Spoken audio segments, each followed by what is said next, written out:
പ്രിയ വിദ്യാർത്ഥി സുഹൃത്തുക്കളെ, എല്ലാവർക്കും എൻട്രിയിലേക്ക് സ്വാഗതം. ഞാൻ രാജേഷ്.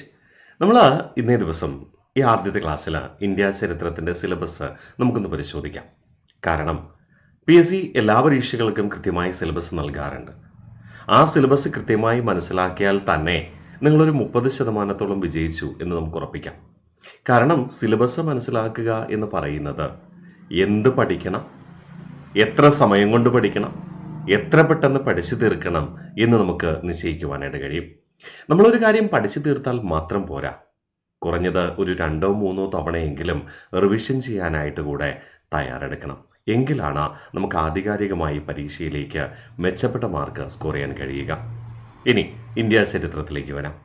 ഇന്ത്യ ചരിത്രം എന്ന് പറയുമ്പോൾ പലപ്പോഴും നമുക്ക് ടെൻഷൻ ഉണ്ടാക്കുന്ന ഒരു സബ്ജക്റ്റാണല്ലേ, ചുരുക്കം ചിലവർക്കെങ്കിലും. ഭയങ്കര ടെൻഷനാണ്, ഇതെങ്ങനെ പഠിച്ചു തീർക്കും, പഠിക്കുന്നതൊക്കെ മറന്നു പോകുന്നു, ഒന്നും ഓർമ്മയിൽ നിൽക്കുന്നില്ല എന്നൊക്കെ തോന്നും. പക്ഷേ യഥാർത്ഥത്തിൽ അങ്ങനെയൊന്നും പേടിക്കേണ്ട ആവശ്യമില്ല. പൊതുവായി തന്നെ ചരിത്രമെന്ന് പറയുമ്പോൾ കഥയാണ്. അത് ചിലപ്പോൾ ഒരു വ്യക്തിയുടെ കഥയായിരിക്കാം, അല്ലെങ്കിൽ ഒരു കൂട്ടം വ്യക്തികളുടെ കഥയായിരിക്കാം, അല്ലെങ്കിൽ ഒരു പ്രദേശത്തിൻ്റെയോ ഒരു സമൂഹത്തിൻ്റെയോ ഒരു നാടിൻ്റെയോ ഒരു രാജ്യത്തിൻ്റെയോ കഥയായിരിക്കാം. കഥ കഥയായി തന്നെ മനസ്സിലാക്കുക, നിങ്ങൾ മറക്കത്തില്ല. നിങ്ങൾ പണ്ട് കുട്ടിക്കാലത്തൊക്കെ ചിലപ്പോൾ കളിക്കുടുക്ക, ബാലരമ തുടങ്ങിയ ഒത്തിരി പ്രസിദ്ധീകരണങ്ങൾ വായിച്ചിട്ടുണ്ടാവും അല്ലേ. അപ്പോൾ ആ പ്രസിദ്ധീകരണങ്ങളിലെ കഥകളൊക്കെ നിങ്ങൾ മറക്കാറുണ്ടോ? ഇല്ല, കഥയായി കണ്ടു എന്നതുകൊണ്ടാണ്. അതിലുപരി നമ്മൾ ടെൻഷനില്ലാതെ അത് വായിച്ചു എന്നതുകൊണ്ടാണ് മറക്കാത്തത്. ഇപ്പോൾ ഒരു പത്രം എടുത്തേക്കാം. പത്രത്തിൽ വരുന്ന വാർത്തകൾ നമ്മൾ ടെൻഷൻ ഇല്ലാതെയാണോ വായിക്കുക? സ്വാഭാവികമായിട്ടും മൈൻഡൊക്കെ കൂളായി വെച്ച് ടെൻഷൻ ഇല്ലാതെയാണ് വായിക്കുക. അതുകൊണ്ട് തന്നെ ഈ ഒരു പത്രം ചിലപ്പോൾ 2-3 മാസം കഴിഞ്ഞിട്ട് നിങ്ങളുടെ കയ്യിൽ കിട്ടിയാലും ആ ഹെഡിങ് വായിക്കുമ്പോൾ തന്നെ അതിൻ്റെ കണ്ടൻറ്റ് നിങ്ങളുടെ മനസ്സിൽ വരും. ഇതുപോലെ തന്നെയാണ് പഠനത്തിലും ശ്രദ്ധ ചെലുത്തേണ്ടത്. നമ്മൾ ടെൻഷനോടുകൂടി പഠിച്ചു കഴിഞ്ഞാൽ ഒന്നും മനസ്സിലുണ്ടാവത്തില്ല, ഓർമ്മയിലുണ്ടാവത്തില്ല. മറ്റൊരു ഉദാഹരണം കൂടെ ഞാൻ പറയാം. നിങ്ങളുടെ വാഹനത്തിൻ്റെ കീചെയിന് മറന്നുപോയി, എവിടെ വെച്ചെന്നറിയില്ല. ടെൻഷൻ അടിച്ചിട്ടാണ് നിങ്ങൾ തിരയുന്നതെങ്കിൽ നിങ്ങളുടെ കൺമുൻപിലുണ്ടെങ്കിൽ പോലും നിങ്ങളത് അവിടെ ഉണ്ടെന്ന് എന്ന് തിരിച്ചറിയില്ല.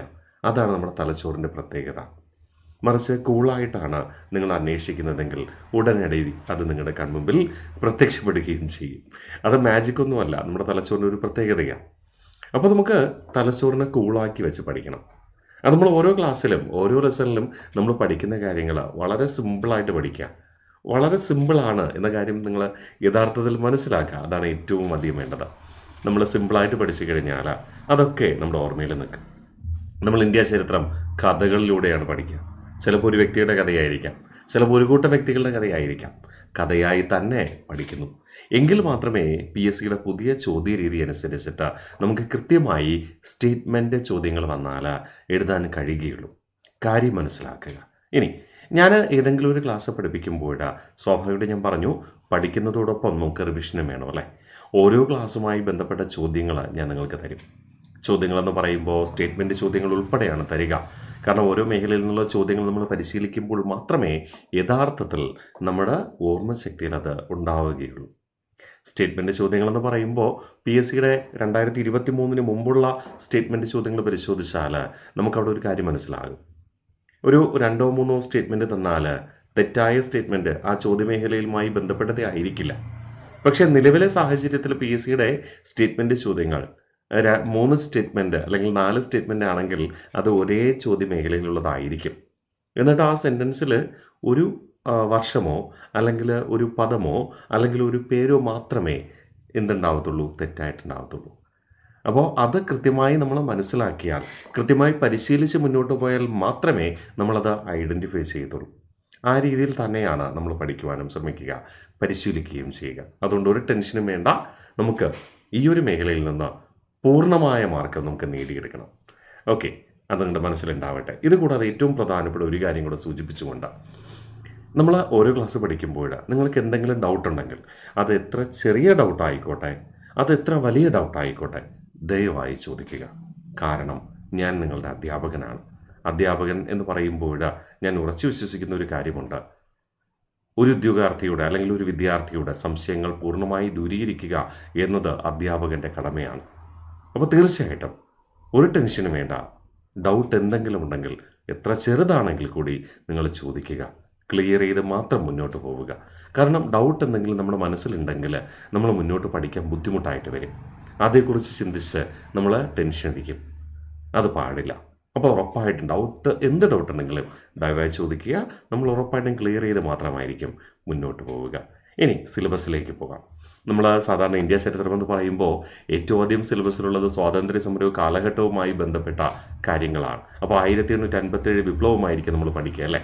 പക്ഷേ ഞാൻ നിങ്ങളെ അതല്ല പഠിപ്പിക്കുക. ഈ സിലബസിൽ തന്നെ ഏറ്റവും അവസാനം ഒരു കാര്യം നൽകിയിട്ടുണ്ട് അല്ലേ? ഭരണ സംവിധാനങ്ങൾ. ഇന്ത്യൻ സ്വാതന്ത്ര്യ സമര കാലഘട്ടത്തെ ഭരണ സംവിധാനങ്ങൾ എന്നാണ്. അതായത് എന്ത് ഭരണമാണ് അവിടെ പറയുക? സ്വാഭാവികമായിട്ട് ബ്രിട്ടീഷ് ഭരണമായിരിക്കും അല്ലേ? ബ്രിട്ടീഷ് ഭരണം തന്നെ 2 കാലഘട്ടമായി നമുക്ക് വർഗീകരിക്കാം. ഒന്ന്, ബ്രിട്ടീഷ് ഈസ്റ്റ് ഇന്ത്യ കമ്പനി എന്ന സ്വതന്ത്ര കച്ചവട സ്ഥാപനം ഇന്ത്യയിൽ ആധികാരികമായി ഭരണം നടത്തുന്നത് 1773 മുതൽ 1858 വരെയുള്ള കാലഘട്ടമാണ്. ഈ സമയത്ത് ഭരണാധികാരി അറിയപ്പെട്ടത് ഗവർണർ ജനറൽ എന്നായിരുന്നു. ഈസ്റ്റ് ഇന്ത്യ കമ്പനിക്ക് വേണ്ടിയാണ് ഗവർണർ ജനറൽ ഭരണം നടത്തിയിരുന്നത്. 1857 വിപ്ലവത്തെ തുടർന്ന് 1858 ഇന്ത്യയുടെ ഭരണം ആരേറ്റെടുക്കുന്നു? ബ്രിട്ടീഷ് ഈസ്റ്റ് ഇന്ത്യ കമ്പനി എന്ന സ്വകാര്യ കച്ചവട സ്ഥാപനത്തിൽ നിന്ന് ബ്രിട്ടീഷ് പാർലമെന്റ് ഏറ്റെടുക്കുന്നു അല്ലേ? ബ്രിട്ടീഷ് പാർലമെന്റിന്റെ മേധാവി എന്ന് കണക്കാക്കുന്ന രാജ്ഞി, ആ സമയത്ത് രാജ്ഞിയാണ്, പിൽക്കാലത്ത് രാജാവ്, രാജ്ഞി അല്ലെങ്കിൽ രാജാവ് ഏറ്റെടുക്കുന്നു എന്ന് പറയാം അല്ലേ? അതുകൊണ്ട് 1857 വിപ്ലവത്തിന് ശേഷം 1858 ഗവൺമെന്റ് ഓഫ് ഇന്ത്യ ആക്ട് മുതൽ 1947 ഇന്ത്യൻ ഇൻഡിപെൻഡൻസ് ആക്ട് വരെയുള്ള കാലഘട്ടം നമ്മൾ എന്ത് പേരിലാണ് അറിയപ്പെടുക? ക്രൗൺ റൂൾ എന്നറിയപ്പെടുന്നു, അല്ലെങ്കിൽ രാജഭരണം, അല്ലെങ്കിൽ ബ്രിട്ടീഷ് പാർലമെന്റിന്റെ നിയന്ത്രണത്തിലുള്ള ഭരണം എന്നാണ് അറിയപ്പെടുക. ആ സമയത്തെ ഇന്ത്യയുടെ ഉദ്യോഗസ്ഥന്മാർ എന്ത് പേരിൽ അറിയപ്പെട്ടു? വൈസ്രോയിമാരെന്നറിയപ്പെട്ടു അല്ലേ? അപ്പോൾ നമ്മൾ ആദ്യം ഗവർണർ ജനറൽമാരെ കുറിച്ച് പഠിക്കും. അത് കഴിഞ്ഞതിന് ശേഷം വൈസ്രോയിമാരെ കുറിച്ച് പഠിക്കും. ഇത് രണ്ടും പഠിക്കുമ്പോൾ തന്നെ സ്വാതന്ത്ര്യ സമര കാലഘട്ടത്ത് നടന്ന പ്രധാന സംഭവങ്ങളും വർഷങ്ങളും നമുക്ക് കണക്ട് ചെയ്യാൻ പറ്റും. കാരണം വർഷങ്ങളെന്ന് പറയുമ്പോൾ തന്നെ നമുക്ക് ടെൻഷനാണല്ലേ? ഒരു ടെൻഷനും വേണ്ടെന്നേ. വർഷം പഠിക്കാനുള്ള സിമ്പിൾ ട്രിക്കുകളൊക്കെ ഉണ്ട്, ഞാൻ നിങ്ങൾക്ക് പറഞ്ഞു തരാം. വർഷം പഠിക്കുമ്പോൾ നമ്മൾ കാണാതെ പഠിച്ചു കഴിഞ്ഞാൽ മറന്നുപോകും. അറിയാവുന്ന കാര്യങ്ങളുമായി കൂട്ടിച്ചേർത്ത് വെക്കുക, നിങ്ങൾ മറക്കത്തില്ല. ഞാനൊരു ഉദാഹരണം പറയട്ടെ. നിങ്ങൾക്ക് ഏറ്റവും അറിയാവുന്ന ഒരു കാര്യമായിരിക്കാം സൈമൺ കമ്മീഷൻ അല്ലേ? സൈമൺ കമ്മീഷൻ രൂപീകരിക്കപ്പെടുന്നത് 1927 ആ സൈമൺ കമ്മീഷൻ ഇന്ത്യയിലേക്ക് വന്നതെന്ന് 1928 അല്ലേ? ഈ സൈമൺ കമ്മീഷനെതിരെ ഇന്ത്യൻ നാഷണൽ കോൺഗ്രസ് എന്ന രാഷ്ട്രീയ പാർട്ടി പ്രതിഷേധത്തിന് ആഹ്വാനം ചെയ്തിരുന്നു. അങ്ങനെ സൈമൺ കമ്മീഷൻ ഇന്ത്യയിൽ ഏത് സ്ഥലത്താണോ പോകുന്നത് അവിടെയൊക്കെ പ്രതിഷേധ ജാഥ സംഘടിപ്പിക്കുവാനായിട്ട് നിർദ്ദേശം നൽകുകയും ചെയ്തു. അതിൽ ഏറ്റവും പ്രധാനപ്പെട്ട ഒരു പ്രതിഷേധം നമ്മൾ പഠിക്കും. സൈമൺ കമ്മീഷനെതിരെ ഗോ ബാക്ക് സൈമൺ എന്നാവശ്യപ്പെട്ടുകൊണ്ട് ലാല ലജ്പത് റോയിയുടെ നേതൃത്വത്തിൽ പ്രതിഷേധ സമരം സംഘടിപ്പിക്കപ്പെട്ടു. ഇത് കണ്ടുനിന്ന ബ്രിട്ടീഷ് പോലീസ് ഉദ്യോഗസ്ഥനായ സാൻഡേഴ്സൺ ലാത്തി ചാർജിന് ഉത്തരവിട്ടു. ലാത്തിയടിയേറ്റതിനെ തുടർന്ന് ഹൃദയാഘാതം വന്ന ഒത്തിരി വയസ്സുള്ള ലാലാ ലജ്പത് റോയി അന്തരിക്കുകയാണ്, അല്ലെങ്കിൽ കൊല്ലപ്പെടുകയാണ്. ലാലാ ലജ്പത് റോയിയെ അത്രയധികം സ്നേഹിച്ചിരുന്ന ഒരു ദേശ സ്നേഹിയായിരുന്നു നമ്മുടെ ഭഗത് സിംഗ്. അങ്ങനെ ലാലാ ലജ്പത് റോയിയുടെ മരണത്തിന് കാരണക്കാരനായ, അല്ലെങ്കിൽ ലാത്തി ചാർജിന് ഉത്തരവിട്ട സാൻഡേഴ്സൺ എന്ന പോലീസ് ഉദ്യോഗസ്ഥനെ ആരാക്രമിക്കുന്നു? നമ്മുടെ ഭഗത് സിംഗ് ആക്രമിച്ച് വെടിവെച്ച് കൊലപ്പെടുത്തുന്നു. ഇത് എല്ലാം സംഭവിക്കുന്നതെന്ന് 1928. എന്തൊക്കെ? 1928 സൈമൺ കമ്മീഷൻ വരുന്നു അല്ലേ? അതിനെതിരെ ജാഥ നയിച്ചത് ലാലാ ലജ്പത് റോയിയുടെ നേതൃത്വത്തിൽ. ലാലാ ലജ്പത് റോയ് ലാത്തി ചാർജിനെ തുടർന്ന് കൊല്ലപ്പെടുന്നു. ലാത്തി ചാർജിന് ഉത്തരവിട്ട സാൻഡേഴ്സിനെ വെടിവെച്ച് കൊല്ലുന്നത് ആരാ? ഭഗത് സിംഗ്. ഇത് വർഷം തന്നെ 1928 തന്നെ. ഇതൊക്കെ കണ്ട് കോഡായിട്ട് നിങ്ങൾ ലിങ്ക് ചെയ്താൽ മതി. ശ്രീനാരായണ ഗുരു സമാധിയായി. ഇതൊക്കെ കണ്ടിട്ട് CV രാമൻ പേടിച്ച് വീടിനകത്ത് പോയി ഒളിച്ചിരുന്നു. ആ സമയത്ത് കുറേ സമയം ഒളിച്ചിരിക്കുമ്പോൾ ബോറടിക്കല്ലേ? അങ്ങനെ അദ്ദേഹം സയന്റിഫിക് റൂമിൽ കണ്ടെത്തി രാമൻ ഇഫക്റ്റ്. അപ്പോൾ രാമൻ ഇഫക്റ്റ് കണ്ടുപിടുത്തിയതും എന്നാണ് 1928 അല്ലേ? രാമൻ ഇഫക്റ്റ് കണ്ടുപിടിച്ചതിന് വേണ്ടിയിട്ട് CV രാമന് 1930 എന്ത് കിട്ടി? നോബൽ പ്രൈസ് കിട്ടി. അല്ലേ? നോബൽ പ്രൈസ് 5 തവണ നോമിനേറ്റ് ചെയ്തെങ്കിലും കിട്ടാത്ത വ്യക്തിയായിരുന്നു നമ്മുടെ രാഷ്ട്രപിതാവായ ഗാന്ധിജി. അതുകൊണ്ട് അദ്ദേഹം 1930 ഉപ്പ് സത്യാഗ്രഹത്തിന് പോയി എന്ന് കണക്കാക്കാം. ഉപ്പ് സത്യാഗ്രഹത്തിൽ ഗാന്ധിജി ഉൾപ്പെടെ എത്ര ആൾക്കാർ, എത്ര സമരഭടന്മാരാണ് പങ്കെടുത്തത്? 79 സമരഭടന്മാരാണല്ലേ? അല്ലേ? ഗാന്ധിജി മരണമടയുന്നത് അല്ലെങ്കിൽ കൊല്ലപ്പെടുന്നത് എത്രാമത്തെ വയസ്സിലാണ്? 79ാമത്തെ വയസ്സിലാണ്. ശരിയല്ലേ? ഗാന്ധിജി മരിച്ചപ്പോൾ നമ്മുടെ നാട്ടിൽ മലയാളികളാണെന്ന് വിചാരിക്കുക, എന്ത് പറഞ്ഞു കാണും? അല്ലെങ്കിൽ തമിഴ്നാട്ടിലുള്ള ജനങ്ങൾ എന്ത് പറഞ്ഞു കാണും? നല്ല മനുഷ്യനെന്ന് പറഞ്ഞിട്ടുണ്ടാവും അല്ലേ? നമുക്ക് സിനിമ ഡയലോഗ് കടമെടുത്താൽ തങ്കം സാർ അവർ എന്ന് പറഞ്ഞിട്ടുണ്ടാവും. തങ്കം സാർ അവർ എന്ന് പറഞ്ഞിട്ടുണ്ടാവും. തങ്കം എന്ന് പറഞ്ഞാൽ എന്താണ്? സ്വർണ്ണമാണല്ലേ? സ്വർണ്ണത്തിൻ്റെ അറ്റോമിക് നമ്പർ എത്രയാ? 79 മറക്കില്ലല്ലോ. ഈ 79 നമ്മൾ ലിങ്ക് ചെയ്ത് എന്തൊക്കെയാ? ഗാന്ധിജി ഉൾപ്പെടെ ഉപ്പ് സത്യാഗ്രഹത്തിൽ 79 സമരഭടന്മാരുണ്ടായിരുന്നു. ഗാന്ധിജി കൊല്ലപ്പെടുന്നത്, വീരമൃത്യു വരിക്കുന്നത് 79ാമത്തെ വയസ്സിലാണ്. സ്വർണത്തിൻ്റെ അറ്റോമിക് നമ്പർ എത്രയാ? 79. 1979 മദർ തെരേസയ്ക്ക് സമാധാന നോബൽ പുരസ്കാരം ലഭിക്കുന്നത്. അങ്ങനെ നമുക്ക് കഥയിലൂടെ പഠിക്കാം. അത് വർഷങ്ങളായിക്കോട്ടെ, നമ്പേഴ്സ് ആയിക്കോട്ടെ, കഥയിലൂടെ പഠിച്ച് നമുക്ക് മുന്നോട്ട് പോകാം കേട്ടോ. അപ്പോൾ ടെൻഷനൊന്നും വേണ്ട. അപ്പോൾ ഏറ്റവും ആദ്യം നമ്മൾ എന്തായിരിക്കും പഠിക്കുക? യെസ്, ബ്രിട്ടീഷ് ഭരണം, ഗവർണർ ജനറൽമാരും പിന്നെ വൈസ്രോയിമാരും. ഇത് ഇത്രയും പഠിച്ചു തീർന്നതിന് ശേഷം നമ്മൾ എന്ത് പഠിക്കും? 1857 വിപ്ലവം പഠിക്കും. അതിനുശേഷം നമ്മൾ ഇന്ത്യയിലുണ്ടായ രാഷ്ട്രീയ സാമൂഹിക മുന്നേറ്റങ്ങൾ, കുറേയധികം രാഷ്ട്രീയ പ്രസ്ഥാനങ്ങളുണ്ട്. ഇന്ത്യയിൽ ആദ്യ രാഷ്ട്രീയ പ്രസ്ഥാനം എന്നറിയപ്പെടുന്നത് ലാൻഡ് ഓണേഴ്സ് മൂവ്മെൻ്റ് ആണ് കേട്ടോ. 1830 രൂപീകരിക്കുകയും 1838 രജിസ്റ്റർ ചെയ്യുകയും ചെയ്ത രാഷ്ട്രീയ പാർട്ടിയാണ്, രാഷ്ട്രീയ പ്രസ്ഥാനമാണ് ലാൻഡ് ഓണേഴ്സ് മൂവ്മെൻറ്റ്. അതുമുതൽ പ്രധാനപ്പെട്ട രാഷ്ട്രീയ പാർട്ടികൾ, ഇന്ത്യ എന്ന് പറയുന്ന രാജ്യത്തിന് വേണ്ടിയിട്ടുള്ള ആശയങ്ങൾ ഡിമാൻഡ് ചെയ്യുന്ന, ആവശ്യങ്ങൾ ആവശ്യപ്പെടുന്ന കുറേ രാഷ്ട്രീയ പാർട്ടികളുണ്ട്. അതിൽ പഠിക്കും. അതിൽ ഏറ്റവും പ്രധാനപ്പെട്ടത് ഇന്ത്യൻ നാഷണൽ കോൺഗ്രസ് ആണ്. ഓക്കെ. അതിനുശേഷം നമ്മൾ പഠിക്കുന്നത് സാമൂഹിക മത മുന്നേറ്റ പ്രസ്ഥാനങ്ങൾ, അതായത് നവോത്ഥാന പ്രസ്ഥാനങ്ങൾ. രാജാറാം മോഹൻ റോയും സ്വാമി ദയാനന്ദ സരസ്വതിയും സ്വാമി വിവേകാനന്ദനും ആത്മാറാം പാണ്ഡുരംഗം, ജ്യോതിബാഹു ഫുലെയും തുടങ്ങിയ പ്രമുഖ നേതാക്കളെ നമ്മളിവിടെ പഠിച്ചുറപ്പിക്കും. ഇന്ത്യയിൽ ദേശീയതയ്ക്ക് തുടക്കം കുറിക്കുന്നത് 1857 വിപ്ലവത്തോടു കൂടിയാണ്.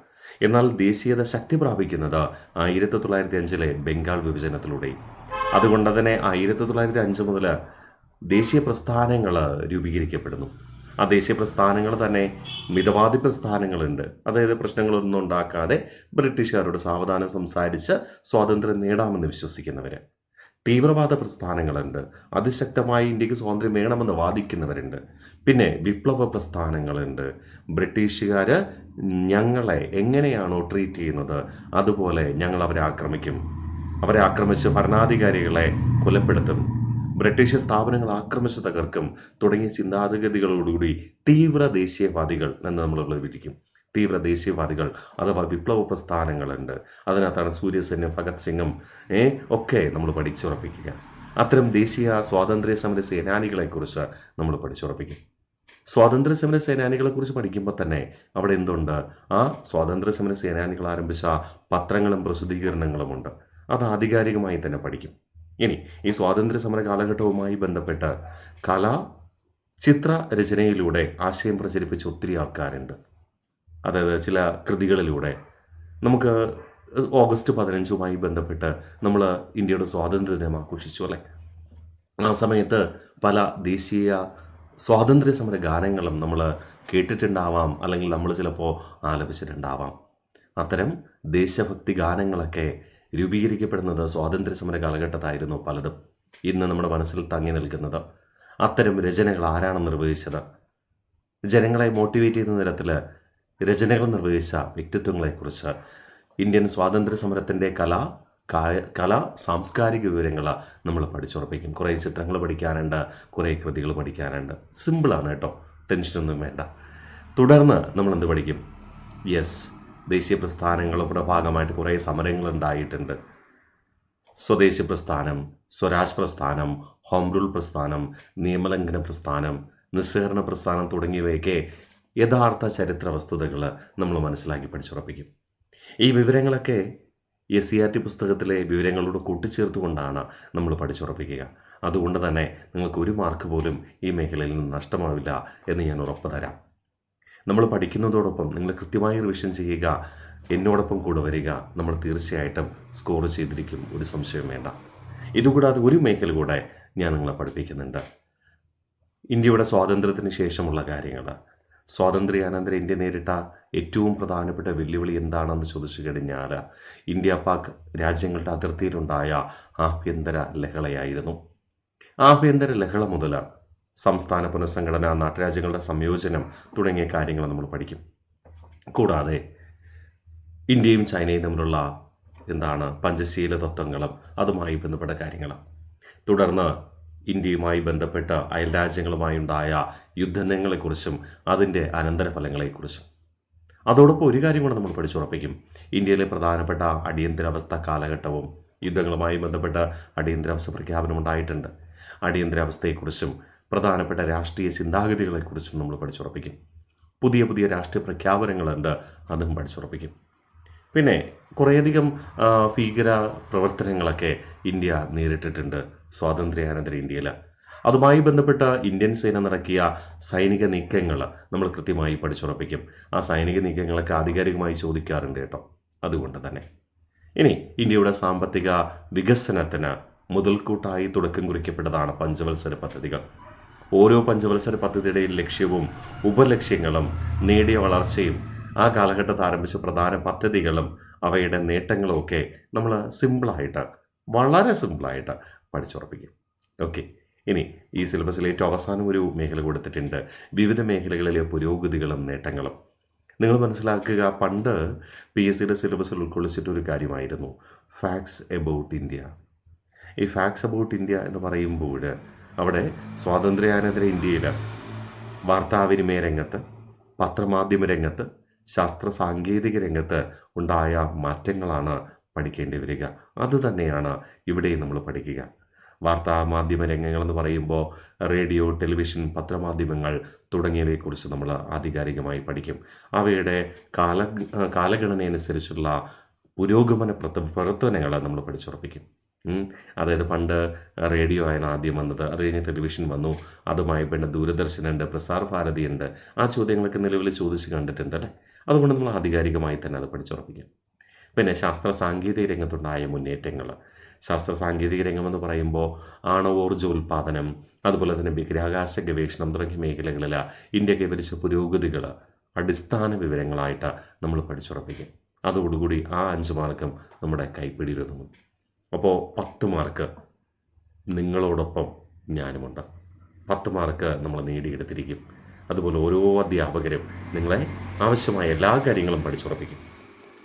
ഒരു ചോദ്യം പരീക്ഷയ്ക്ക് ശേഷം അയ്യോ ഞാനിത് പഠിച്ചിരുന്നെങ്കിൽ എനിക്ക് ഈ മാർക്ക് കൂടെ കിട്ടിയേനെ എന്ന് ചിന്തിക്കുന്നതിനേക്കാളും എത്രയോ നല്ലതാണ് പരീക്ഷയ്ക്ക് മുമ്പ് കൃത്യമായി പഠിക്കുന്നതും അത് കൃത്യമായി റിവിഷൻ ചെയ്യുന്നതും. അതുകൊണ്ട് തന്നെ നമ്മൾ ആധികാരികമായി SCERT പാഠപുസ്തക വിവരങ്ങൾ ഉൾപ്പെടുത്തിക്കൊണ്ട് നമ്മൾ സമ്പൂർണ്ണമായി പഠിക്കും. വീണ്ടും ഞാൻ ഓർമ്മിപ്പിക്കുന്നു അവസാനമായിട്ട്, നിങ്ങൾക്ക് എന്ത് സംശയമുണ്ടെങ്കിലും അത് എത്ര ചെറിയ സംശയമാണെങ്കിലും ദയവായി ചോദിക്കുക. ഞാൻ വ്യക്തമായി പറഞ്ഞു തരും. വ്യക്തമായി മനസ്സിലാക്കി സന്തോഷത്തോടു കൂടി നമുക്ക് പഠിക്കാം. Be happy always. Okay, bye. ക്ലാസ്സിൽ കാണാം. Bye by.